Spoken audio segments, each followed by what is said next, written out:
النحل آیت 44۔ اعوذ باللہ من الشیطان الرجیم بالبینات والزبر وانزلنا الیک الذکر لتبین للناس ما نزل الیہم ولعلہم یتفکرون۔ بالبینات سات واضح دلائل، والزبری اور صحیفوں کے، وانزلنا اور نازل کیا ہم نے، الیک طرف آپ کے، الذکر ذکر کو، لتبین تاکہ آپ واضح کریں، للناسی لوگوں کے لیے، ما جو کچھ، نزل نازل کیا گیا، الیہم طرف ان کے، وَلَعَلَّهُمْ اور تاکہ وہ، یتفکرون وہ غور و فکر کریں۔ دلیلوں اور کتابوں کے ساتھ یہ ذکر، یعنی کتاب ہم نے آپ کی طرف اتاری ہے، نازل کیا ہے، کہ لوگوں کی جانب جو نازل فرمایا گیا ہے آپ اسے کھول کھول کر بیان کریں، شاید کہ وہ غور و فکر کریں۔ پچھلے رسولوں کو بھی ہم نے روشن نشانیاں اور کتابیں دے کر بھیجا تھا، اور اب یہ ذکر ہم تم پر نازل فرما رہے ہیں۔ اس کا مقصد کیا ہے؟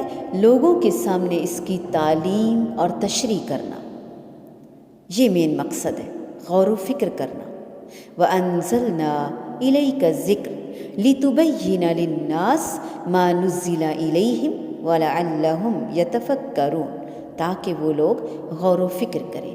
اللہ سبحانہ و تعالیٰ نے قرآن مجید کس پر اتارا؟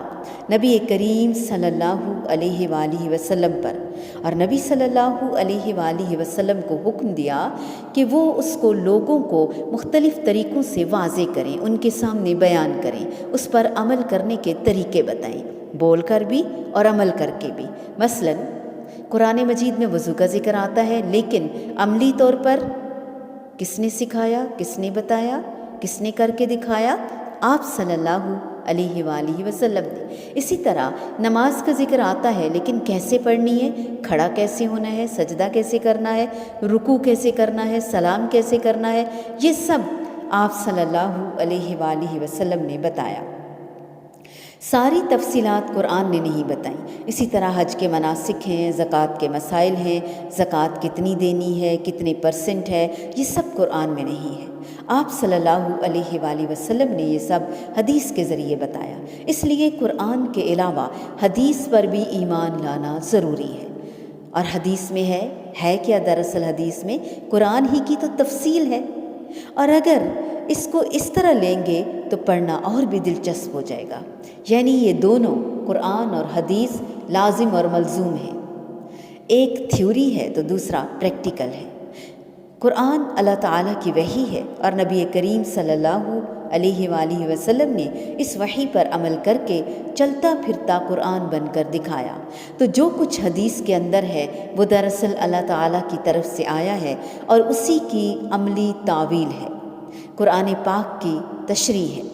سعید بن جبیر کہتے ہیں کہ انہوں نے نبی کریم صلی اللہ علیہ وآلہ وسلم کے حوالے سے کسی کو کوئی حدیث بتائی تو ایک شخص بولا اللہ تعالیٰ کی کتاب میں اس کے برعکس حکم موجود ہے، تو سعید بن جبیر نے کہا میں تمہارے سامنے نبی پاک صلی اللہ علیہ وآلہ وسلم کے حوالے سے حدیث بیان کر رہا ہوں، اور تم اس کے مقابلے میں اللہ کی کتاب پیش کر رہے ہو۔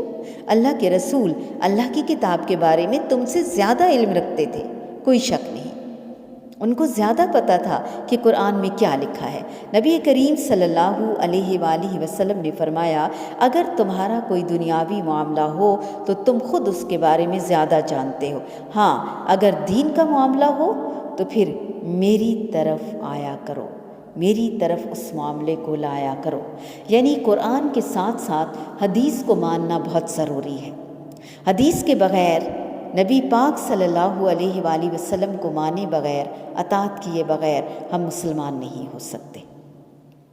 صرف قرآن کی تشریح کے لیے قرآن کی لغت اور عربی الفاظ کے معنی دیکھنا یہ مکمل نہیں ہے، یہ ترجمہ اور یہ تشریح کافی نہیں ہے، ہرگز نہیں۔ صرف نہیں بلکہ ہرگز نہیں۔ منکرین حدیث کا یہ طریقہ تو ہو سکتا ہے لیکن مسلمان کا نہیں۔ اللہ تعالیٰ نے قرآن کی تشریح کے لیے نبی کریم صلی اللہ علیہ وآلہ وسلم کو حکم فرمایا، اب یہ ذکر تم پر نازل کیا ہے تاکہ تم لوگوں کے سامنے اس تعلیم کی تشریح اور توضیح کرتے جاؤ جو ان پر اتاری گئی ہے۔ یہ حکم قرآنی ہے۔ نبی کریم صلی اللہ علیہ وآلہ وسلم کو بحیثیت معلم قرآن اور شارح قرآن پیش کر رہا ہے۔ قرآن کو آپ صلی اللہ علیہ وآلہ وسلم نے اپنے عمل سے، احکامات کے نفاذ سے، احادیث سے حرفاً ہم پر واضح فرما دیا۔ الحمدللہ۔ بالبينات والزبر وأنزلنا إليك الذكر لتبين للناس ما نزل إليهم ولعلهم يتفكرون۔